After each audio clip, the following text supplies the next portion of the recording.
Salah satu ayat yang terkenal, yang saya kira banyak orang Kristen itu hafal, ya, satu pasal dari Mazmur 23, Mazmur Daud. Ini ada ayat-ayat yang sangat terkenal, dan Mazmur ini sebenarnya Mazmur segala zaman, ya, artinya dalam segala situasi. Kadang-kadang mungkin orang mengutip Mazmur ini ketika dalam kesulitan, karena ada bagian di mana ketika Daud mengatakan dia lewat lembah kekelaman. Bahkan dulu saya beberapa kali mendengar Mazmur ini dikhotbahkan di pemakaman, ya. Ini ada 6 ayat, ya, coba saya bacakan dulu. Kalau kita sudah sering baca, kita akui, maka sebenarnya ini dengan sendirinya jadi hafal, ya. Tuhan gembalaku yang baik, Mazmur Daud. Tuhan adalah gembalaku, takkan kekurangan aku. Ia membaringkan aku di padang yang berumput hijau. Ia membimbing aku ke air yang tenang. Ia menyegarkan jiwaku. Ia menuntun aku di jalan yang benar oleh karena namanya. Sekalipun aku berjalan dalam lembah kekelaman, aku tidak takut bahaya. Sebab Engkau besertaku, gadamu dan tongkatmu itulah yang menghibur aku. Engkau menyediakan hidangan bagiku di hadapan lawanku. Engkau mengurapi kepalaku dengan minyak, pialaku penuh melimpah. Kebajikan dan kemurahan belaka akan mengikuti aku seumur hidupku, dan aku akan diam dalam rumah Tuhan sepanjang masa. Nah, yang saya bilang tadi, pernah saya dengar ini dikhotbahkan di pemakaman, khususnya itu ayat yang terakhir, aku akan diam dalam rumah Tuhan sepanjang masa. Tapi kalau kita baca dari ayat 1, ini bicara tentang kehidupan di dunia. Jadi Daud ini cerita bagaimana ketika melalui masa-masa yang sulit, penyertaan Tuhan ada pada dia, dan dia tetap bisa berada dalam perlindungan hadirat Tuhan. Ya, ini Mazmur sudah sering kita dengar. Mungkin karena seringnya kita dengar, lalu kita mulai mengabaikan ketika ini dikhotbahkan. Kita pikir, sudah tahulah. Mazmur 23 ayat 1. Mazmur Daud, Tuhan adalah gembalaku, takkan kekurangan aku. Waktu saya ulang tahun ke-17, adik saya membelikan saya satu pajangan untuk ditaruh di meja. Dan tulisannya ini, Mazmur 23 ayat 1. Tuhan adalah gembalaku, takkan kekurangan aku. Saya pajang di meja belajar saya, waktu saya kuliah di Bandung saya bawa, ya, saya taruh. Dan itu menjadi salah satu ayat yang saya pegang. Walaupun butuh waktu buat saya untuk lebih memahami ayat ini. Butuh waktu untuk saya belajar bahwa ketika Tuhan adalah gembala saya, maka apa yang Daud katakan ini akan menyertai saya, bahwa saya tidak akan kekurangan. Walaupun faktanya waktu itu banyak hal dihadapi, ya.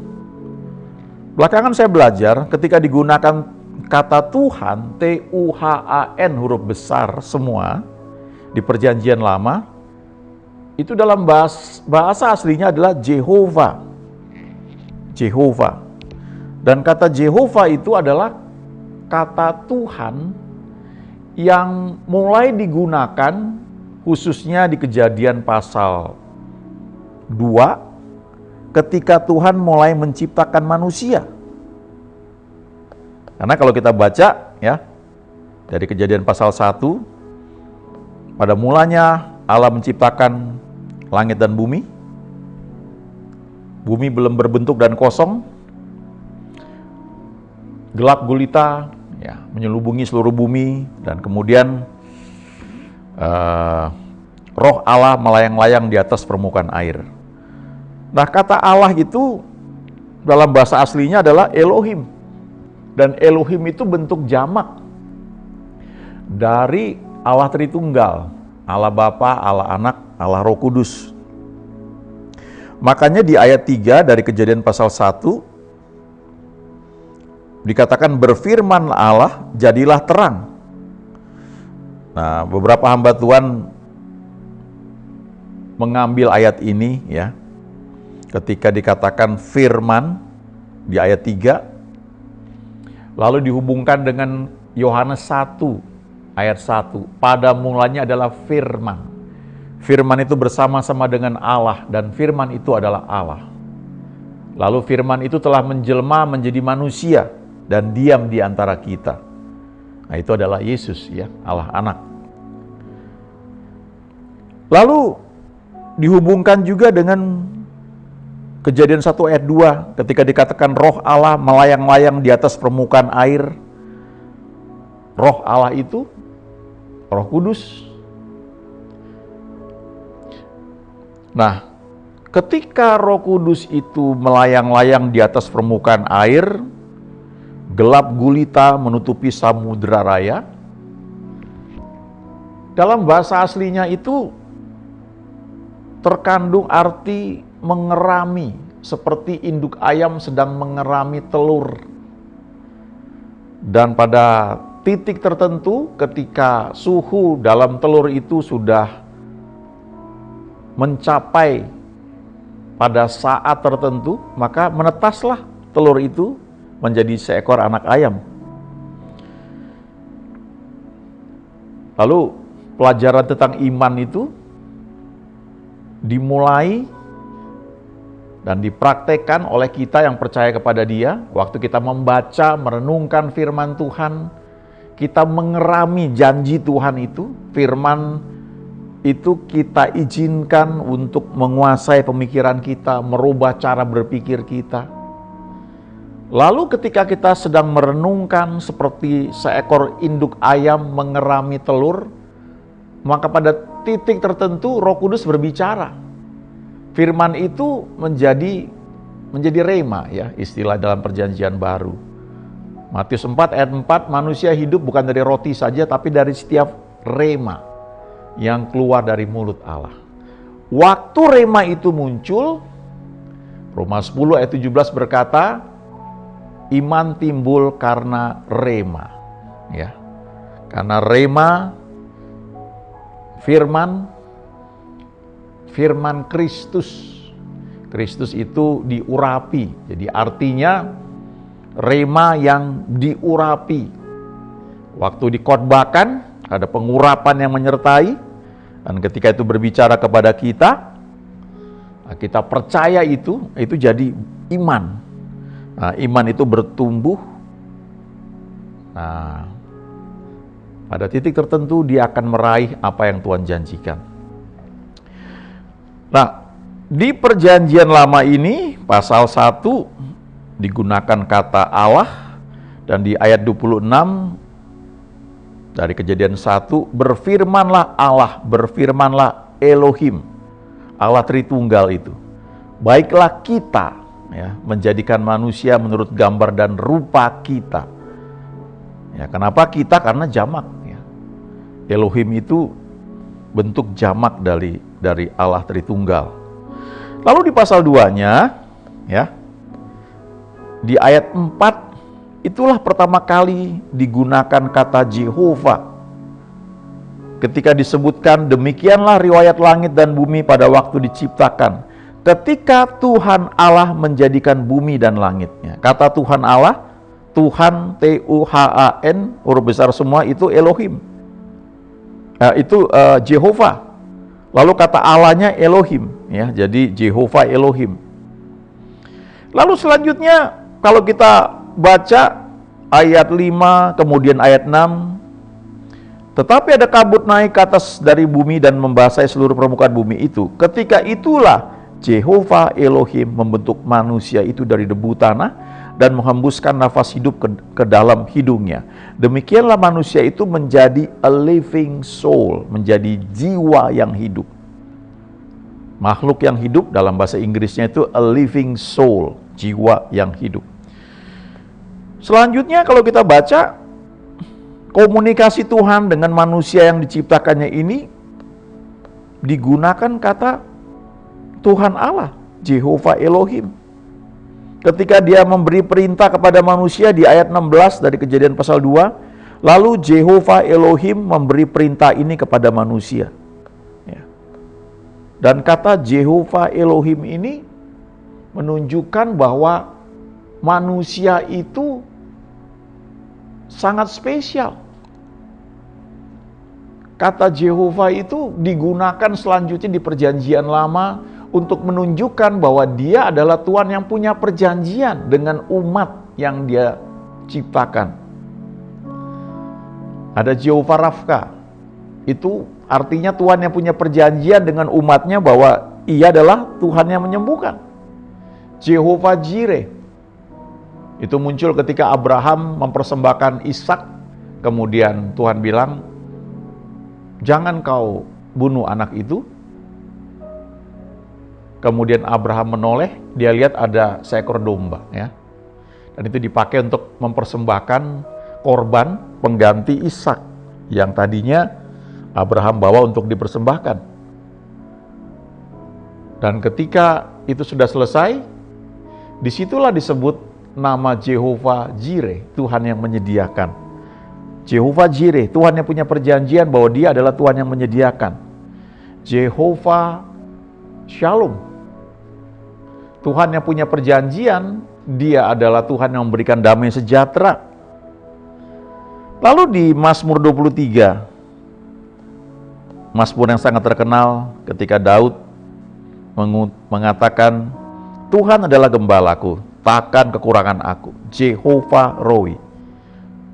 Tuhan, Jehovah Roi adalah gembalaku. Dia Tuhan yang punya perjanjian dengan aku, bahwa Dia adalah Tuhan yang menuntun aku, karena Dia gembalaku. Dan karena itu, aku tidak akan kekurangan. Jadi, buat saya itu butuh waktu bertahun-tahun ya, semakin memahami betapa dahsyatnya Mazmur 23 ini. Betapa luar biasanya ketika Daud berkata, Tuhan adalah gembalaku, Dia Tuhan yang punya perjanjian dengan aku, bahwa Dia adalah gembalaku. Dan karena Dia memberikan perjanjian itu buat aku, maka aku tidak akan kekurangan. Ya butuh waktu buat saya untuk mengerti bahwa kalau Dia sudah mulai pekerjaan baik, Dia akan meneruskannya. Dia bukan Tuhan yang iseng-iseng itu. Kalau bawa kita sekolah di tempat tertentu, kemudian Dia tinggalin. Enggak seperti itu. Ketika Dia bawa orang Israel keluar dari Mesir, itu bukan rencana Dia untuk membiarkan mereka mati di padang gurun. Rencananya adalah supaya mereka masuk tanah perjanjian.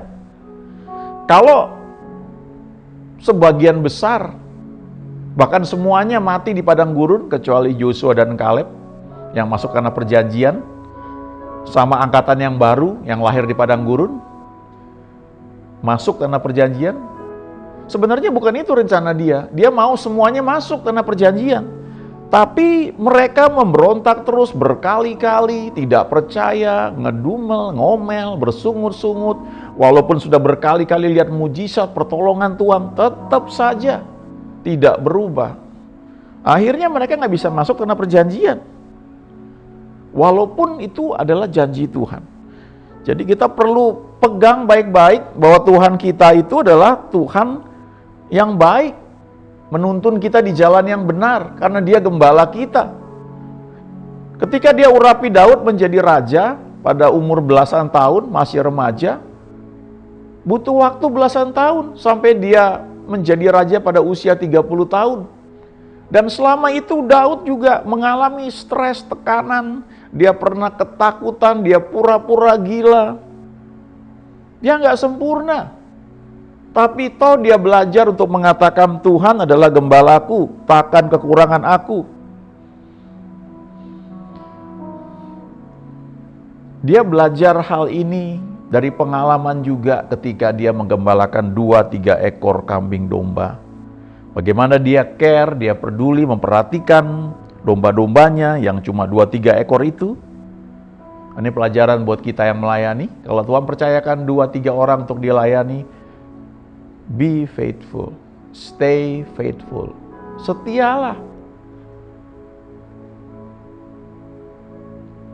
Belajar setia karena Tuhan kita itu setia. Kalau dipercayakan satu jabatan pelayanan, mungkin kau cuma jadi usher, dalam tanda kutip ya, cuma ya, karena nggak ada yang cuma itu ya sebenarnya. Tuhan itu care, Tuhan peduli sekali. Mungkin kau cuma dipercayakan hal-hal yang tidak dipandang orang lain, tapi belajarlah setia. Dan Daud memiliki sifat, sikap seperti itu dibentuk bertahun-tahun. Dia mengalami masa-masa ketidakpastian, sampai akhirnya umur 30 tahun dia menjadi raja. Dan dia mengalami bagaimana Tuhan membentuk dia. Tuhan itu setia. Lalu Daud bilang, ia memberikan aku di padang yang berumput hijau, ia membimbing aku ke air yang tenang, ia menyegarkan jiwaku, ia memulihkan jiwaku. Lalu ia menuntun aku di jalan yang benar karena namanya adalah Jehovah Roi, Tuhan Gembalaku. Jadi nggak mungkin dia bawa aku ke jalan yang sesat, nggak mungkin. Pasti dia selalu bawa aku di jalan yang benar. Baru dia bilang di ayat 4, sekalipun aku berjalan dalam lembah kekelaman, aku tidak takut bahaya. Sebab engkau besertaku, gadamu dan tongkatmu itulah yang menghibur aku. Ya. Jadi, walaupun lewat lembah kekelaman, the valley of death, lembah bayang-bayang maut, ada seorang hamba Tuhan yang pernah bagikan, ini menggambarkan satu lembah di Israel itu yang sering terjadi perampokan, terjadi hal-hal yang mengerikan ya. Karena lembahnya itu kecil katanya, dan itu agak tertutup, tidak kelihatan karena ada tebing atau ada semacam celah jurang begitu ya. Dan banyak orang takut katanya lewat situ. Tapi Daud bilang, aku tidak takut bahaya sebab Tuhan besertaku. Lalu dikatakan, gadamu dan tongkatmu itulah yang menghibur aku. Ya, gada itu melambangkan kuasa Tuhan, the power of God. Dan tongkat itu melambangkan tuntunan Tuhan, didikan Tuhan, tapi juga otoritas ya. Tongkat itu bicara otoritas kalau di Alkitab. Tapi juga kalau tongkat gembala itu ujungnya bentuk kait ya. Jadi kalau domba yang mau menyimpang itu bisa ditarik ya sama kaitnya yang ada di tongkat itu. Tapi tongkat itu juga melambangkan hubungan pribadi dengan Tuhan. Karena tongkat gembala itu seperti buku harian ya. Setiap ada pengalaman yang spesial dengan Tuhan, maka sang gembala itu akan mengukirkan pada tongkat tersebut. Dan semakin banyak ukiran pada tongkat tersebut, itu menunjukkan semakin banyak pengalaman bersama Tuhan ya, yang dibentuk.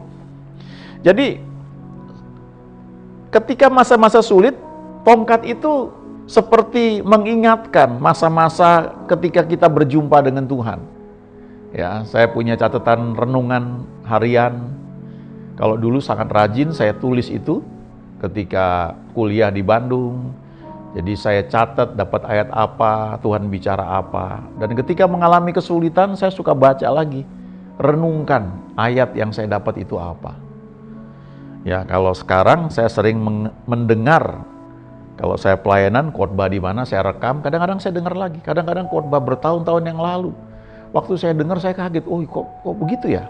Sesuatu yang pernah saya sampaikan sekian tahun yang lalu, saya sudah lupa ya. Tapi waktu saya dengar, wah itu menguatkan kembali. Nah itulah salah satu fungsi tongkat atau buku harian yang mencatat bagaimana kita berjumpa dengan Tuhan. Ayat 5, engkau menyediakan hidangan bagiku di hadapan lawanku. Ya, saya sangat diberkati dengan ayat ini sekian tahun yang lalu, ketika menyadari bahwa Tuhan itu menyediakan hidangan, ya, bukan makanan sekedarnya. Ya, bukan sekedar nasi bungkus, nasi kotak, ya, tapi ini hidangan. Betul-betul tables, ya, full of food, ya. Dan itu disediakan di hadapan lawan, di hadapan situasi yang sedang kita hadapi yang mungkin belum selesai. Engkau mengurapi kepalaku dengan minyak, pialaku penuh melimpah. Ada pengurapan yang Tuhan berikan waktu kita melewati lembah kekelaman. Dan pengurapan itu melimpah menggenangi lingkungan kita. Baru ayat 6 ini pernyataan iman Daud. Hanya kebajikan dan kemurahan belaka yang mengikuti aku seumur hidupku. Jadi apapun situasi yang aku hadapi, selalu ada kebajikan, ada kemurahan, ada favor yang mengikuti aku. Kalau dia bilang, dan aku akan diam dalam rumah Tuhan sepanjang masa. Ada hadirat Tuhan yang menyertai aku senantiasa dimanapun aku berada. Saya bersyukur ketika ada seorang teman yang share ya, betapa pentingnya hadirat Tuhan dalam pelayanan. Kita punya skill mungkin jago, tapi kalau nggak ada hadirat Tuhan ya nggak ada bedanya dengan karaoke, dengan nyanyi-nyanyi seperti yang biasa-biasa saja. Padahal dalam setiap pujian penyembahan kita kepada Tuhan itu ada power, ada anointing, ada pengurapan, ada hadirat Tuhan yang mengubah kita. Haleluya, amin.